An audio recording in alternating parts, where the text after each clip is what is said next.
Hey everybody, it's Nicole Johnson with Covision Real Estate Group here in Northern Colorado.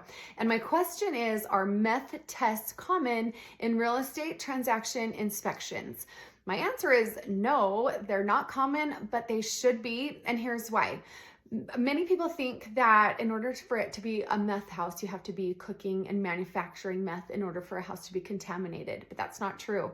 It only has to be used as simple as one time in a house for that house to be contaminated and need cleaning, because the heavy chemicals that are used in manufacturing meth never dissipate, they never go away, and long-term exposure can cause health problems, significant health problems, and people who are exposed to it. So it's not common, but you would be shocked at how many people or what the usage is, especially in Northern Colorado. So some of the red flags that we tend to see, or when I recommend the most to have my clients test for meth, are if we know that they're buying a property that's a rental or has had a long-term rental history.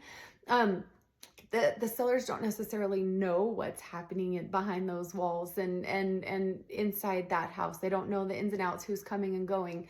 And so if there's a long-term history of rental properties or lots of turnover in a property, that's a red flag.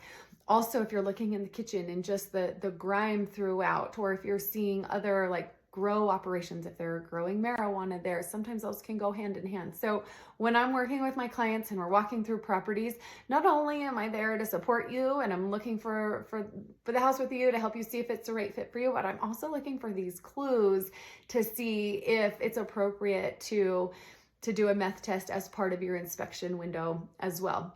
Because it is much better for you as a buyer to find that out before, obviously, than it is to find out after you've already bought the house that it's contaminated. So it's expensive. It's about $450 to $500 to do the test.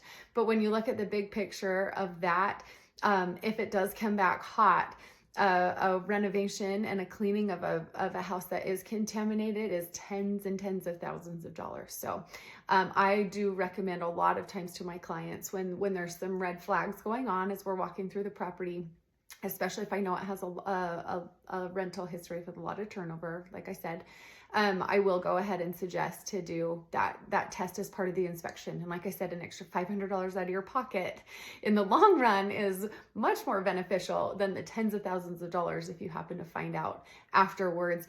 Not to mention even the health consequences if you do buy a house and you have long-term exposure to these really harsh chemicals. So just my tidbit for the day. If you have any questions, feel free to reach out and give me a call. Always happy to help. My phone number is down below in the chat. Thanks so much. Bye.